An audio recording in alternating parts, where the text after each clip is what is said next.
수업하는 교사 옆 교단 위에 버젓이 누워 스마트폰을 들여다보고 사용을 제지하는 교사를 폭행하고 수업 중 휴대전화 사용을 둘러싼 학내 갈등은 그동안 끊이지 않았습니다. 등교 이후에 휴대전화를 걷는 학교도 있지만 통제가 쉽지 않았습니다.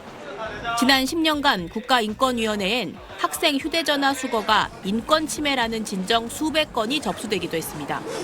쉬는 시간이나 점심시간이나 이럴 때는 검색을 해야 될 수도 있고 아예 가지고 오지 못하게 하는 게 그런 부분에 있어서 좀 인권 침해라고 생각하고 있어요. 줄곧 인권 침해라 판단해왔던 인권위는 지난해 10월에 인권 침해가 아니라고 결정했습니다. 이후 국회가 법 개정에 착수했습니다. 오늘 국회 본회의에선 수업 중 휴대전화 등 스마트 기기를 쓰면 안 된다는 내용의 초중등교육법 개정안이 통과됐습니다. 교내 스마트 기기 사용이나 소지까지도 필요시 학칙으로 제한할 수 있게 했습니다. 교육적 목적이나 특수교육 학생의 보조기기 사용 등 일부만 예외로 뒀습니다. 현재도 교육부 고시로 수업 중 휴대전화 사용을 제한하지만 한층 강제력 높은 법적 근거가 마련된 겁니다. 좀 더 교육에 집중할 수 있는 환경을 만들기 위한 취지의 법안이라고 봤기 때문에 저희는 긍정적으로 평가합니다. 영국, 프랑스 등 각국도 디지털 의존도를 낮추기 위해 교내 스마트 기기 사용을 금지하고 있습니다. 청소년의 자기 결정권 침해라는 반발도 여전한 가운데 내년 시행 전 수업 중 휴대전화 사용 금지의 취지와 배경을 모든 학교 구성원이 충분히 공유할 필요가 있다는 지적입니다. SBS 이혜미입니다. 지난달 8일 수업 중 스마트폰 사용 금지 법안이 국회 상임위를 통과했습니다. 이로써 수업 시간 중 스마트폰 사용 금지 조치는 이르면 내년 3월부터 전국 학교에서 이루어지게 됐는데 반응은 엇갈립니다. 법안이 상임위에서 통과되자 청소년 인권단체는 헌법상 기본권의 심각한 침해라며 우려를 표했습니다. 청소년들에게 핸드폰을 강제로 금지시키고 이거를 단순히 학칙에서 금하는 정도가 아니라 법률로서 처벌을 하겠다라는 거잖아요. 교사와 학부모들은 대체로 환영하는 분위기입니다. 수업 시간에는 꺼놓고 나중에 필요할 때 켜서 쓰는 걸로 학교 끝나고. 아이들이 스스로 컨트롤할 수 있지가 않고요. 수업에도 많이 방해가 될 것 같아요. 금지 조치를 찬성하는 교육 전문가들은 학습권 보호를 우선 강조합니다. 다양한 미디어 환경에 노출될 수가 있거든요. 이것 때문에 이 아이의 수업권뿐만이 아니라 다른 아이의 수업권까지도 약간의 위해를 가할 수 있다라는 부분이 있어요.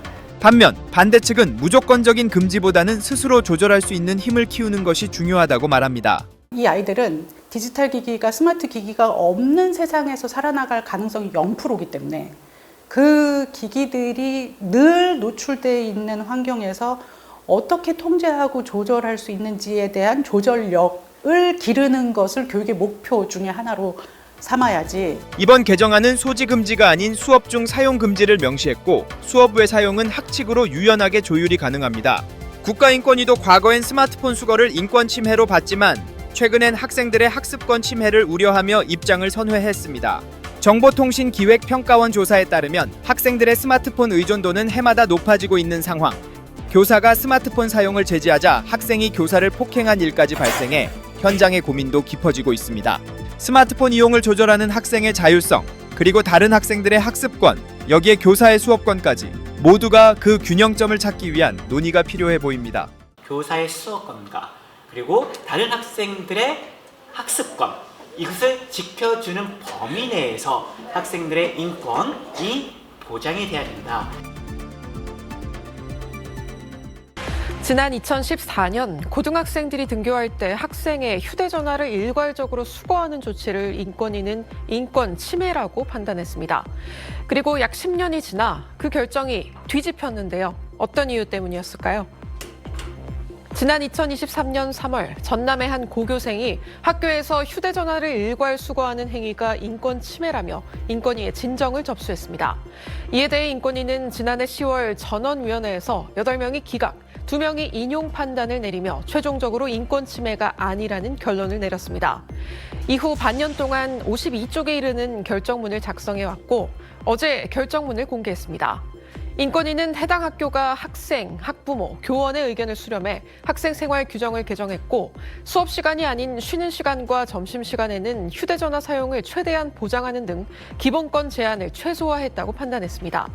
그러면서 휴대전화 수거를 인권 침해라고 본 지난 2014년 이후 약 10년 동안 학생의 휴대전화 사용과 관련해 사이버 폭력이나 성착취물 노출 같은 다양한 문제가 나타났다며 더 이상 학교의 휴대전화 수거가 학생 인권을 침해하는 것이라 단정할 수 없다고 밝혔습니다. 인권위는 최근 많은 학교가 실시한 여론조사를 살펴보면 교사와 학부모는 물론이고 절반 이상의 학생들이 이 수거에 찬성하기도 한다며 학생들이 교내 휴대전화 소지와 사용의 문제점을 스스로 자각하기 시작했다고 언급했는데요. 해외 여러 나라에서도 학생의 휴대전화 소지에 엄정 대처하는 추세라고도 덧붙였습니다.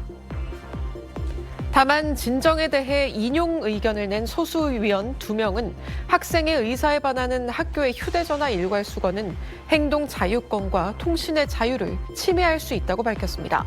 10년 만에 뒤집힌 이번 인권위 결정으로 일선 학교에서 학생들의 휴대전화 사용과 소지에 관한 학칙도 영향을 받을 것으로 보입니다.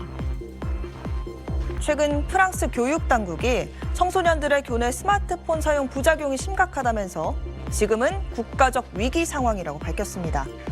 이 문제가 크다고 본 만큼 강력한 대책도 내놨습니다. 내년부터는 모든 초등학교, 중학교에서 학생들이 휴대전화를 사용하지 못하도록 강제하겠다는 겁니다.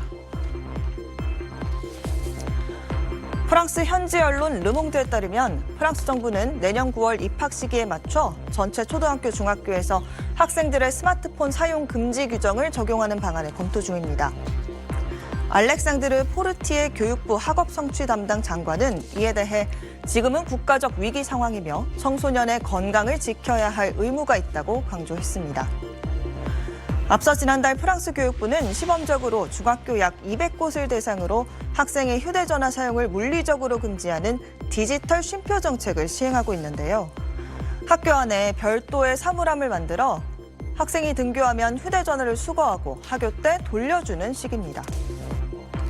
앞서 지난 2018년부터 프랑스는 초등학교, 중학교에서 스마트폰 소지는 허용하되 사용은 금지했지만 통제가 제대로 이루어지지 않았습니다. 포르티에 장관은 시범 실시한 디지털 쉼표 정책에 참여한 학교에서 긍정적 반응이 오고 있다며 학생들이 학습에 완전히 몰입하도록 하는 효과가 있다고 설명하기도 했습니다. 프랑스뿐만 아니라 영국에서도 지난 2월부터 교내 휴대전화 사용을 금지하는 권고안을 발표하고 시행하고 있고요. 또 유네스코도 교실의 혼란을 막기 위해서 교내에선 휴대전화를 금지해야 한다고 권고하기도 했는데요. 이런 국제적 흐름에 따라서 우리나라도 서서히 분위기가 바뀌는 추세입니다. 그동안 국가인권위원회는 학교에서 이 학생의 휴대전화를 수거하는 게 인권 침해라고 봤었는데 이달 초 10년 만에 이 판단을 뒤집은 겁니다. 아무래도 수업 시간 휴대전화 사용으로 학업 분위기를 해치는 사례가 반복되고 있고 또 최근엔 청소년 디지털 성범죄 우려까지 커진 게 영향을 준 걸로 보이는데요. 앞으로 우리나라의 교실 모습도 달라질 수 있을지 관심이 모아집니다.